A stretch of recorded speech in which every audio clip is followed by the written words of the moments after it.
वक्त रहते पति कद्र करता तो माँ बेटे की हिम्मत नहीं होती कि फालतू बोले। शांति भवन। बड़े जोरों शोरों से छोटी बहू विदुषी के आगमन की तैयारी हो रही थी। पूरा घर मेहमानों से भरा पड़ा था।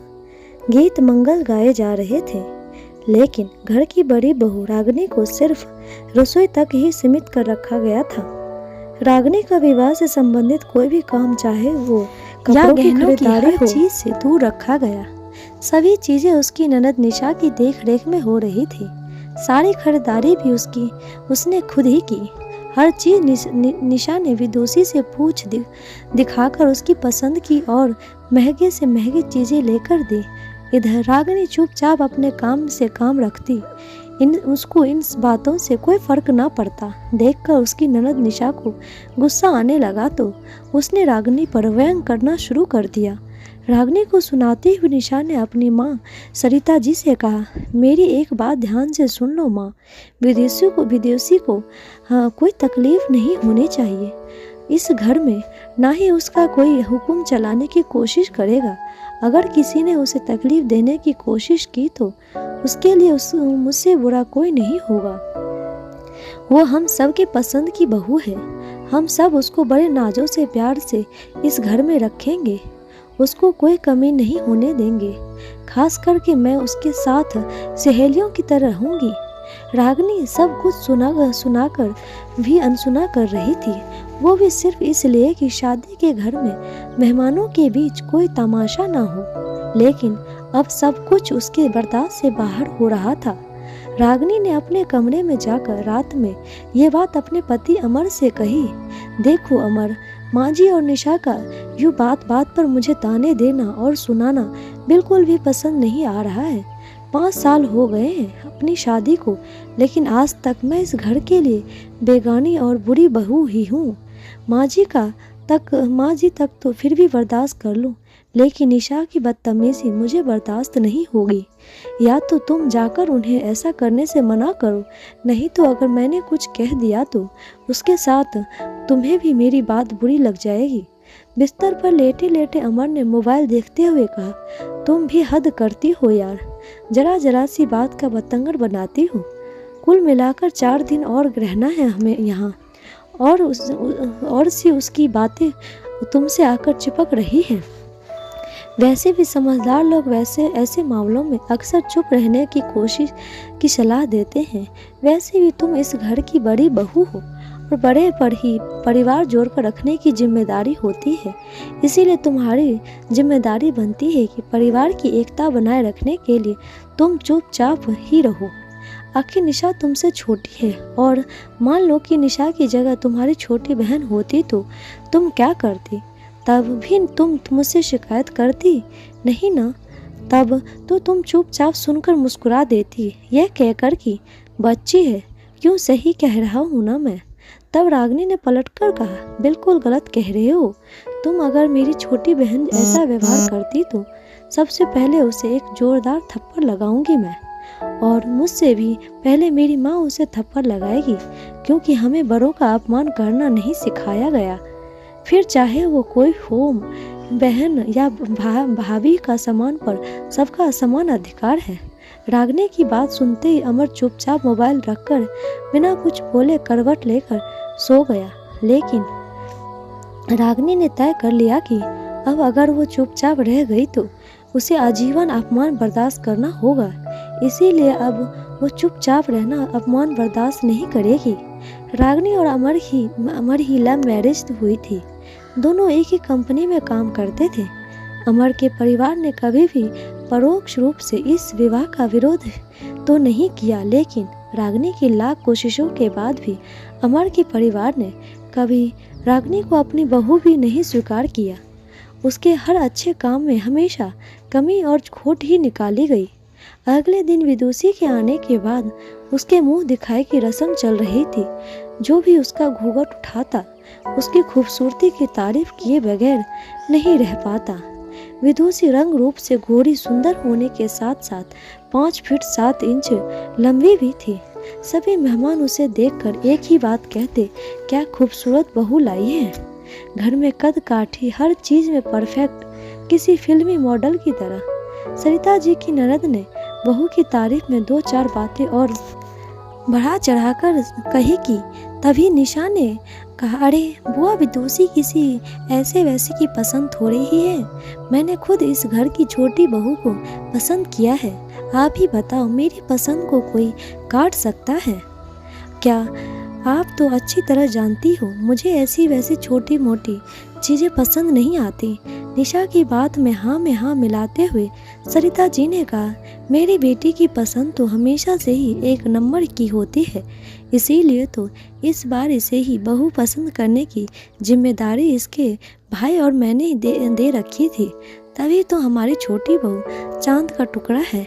वहाँ मौजूद मेहमानों के बीच खामोशी छा गई। सब रागनी की तरफ देखने लगे, क्योंकि रागनी सावली सलोनी रागनी सामान्य कद काठी की थी और उसे अमर ने पसंद किया था। लेकिन रागनी अपने व्यवहार कुशलता सबके दिल में जगह बना लेती।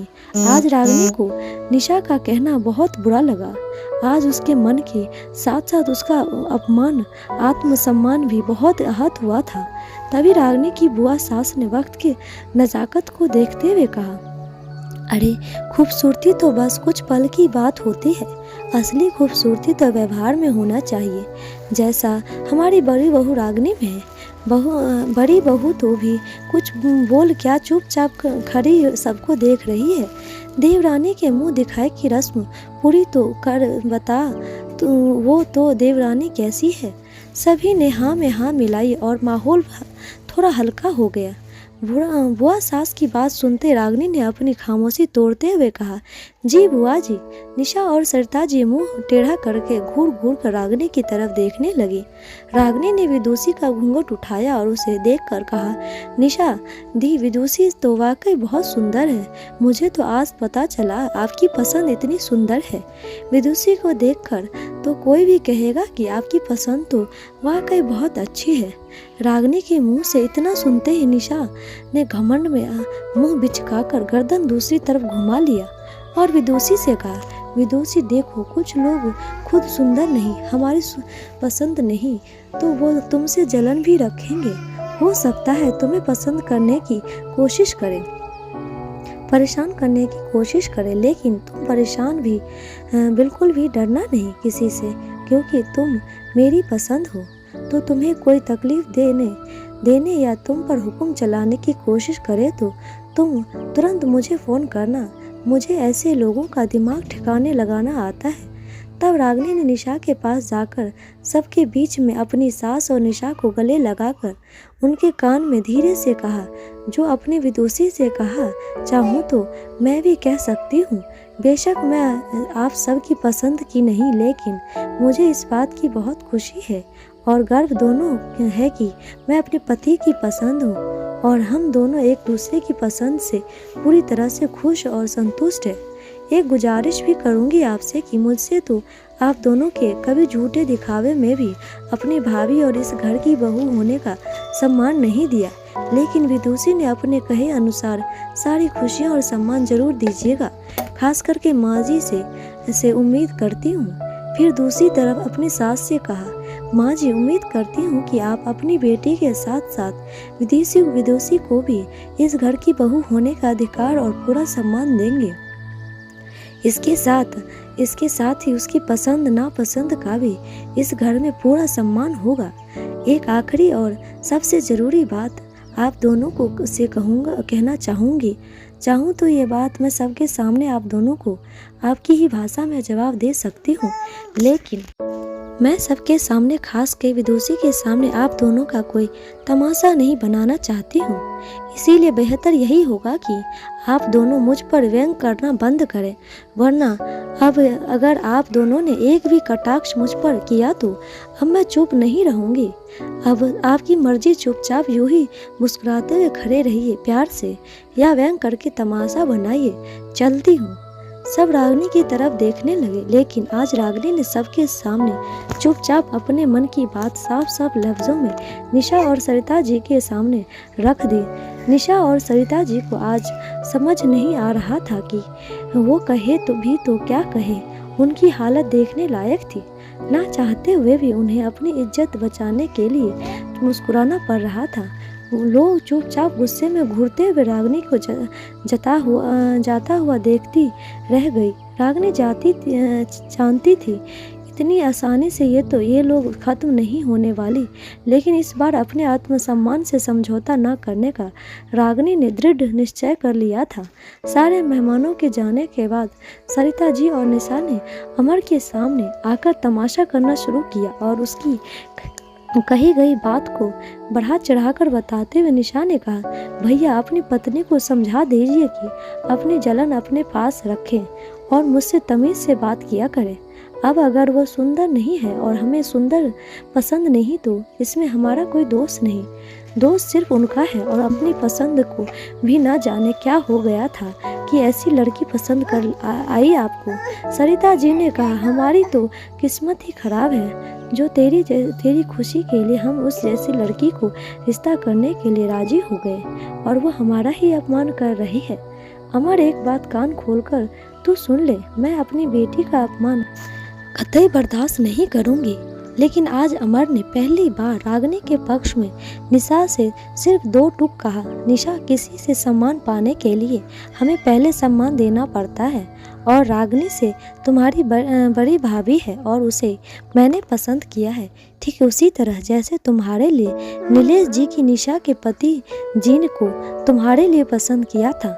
अमर की बात सुनते ही निशा के चेहरे का रंग ही उड़ गया। उसे कोई जवाब समझ नहीं आ रहा था, लेकिन आज पहली बार 2 टूक कहकर अमर वहां से चला गया और दरवाजे के पीछे खड़ी होकर सारी बातें सुनती रागिनी को आज खुशी हुई कि कम से कम अमर ने तो उसका साथ दिया। अमर के चले जाने के बाद दरवाजे के पीछे खड़ी रागिनी उन लोगों के सामने आ गई जिसे देखकर निशा और सरिता जी गुस्से में उसको घूरते हुए कहा वहां से निकल गए।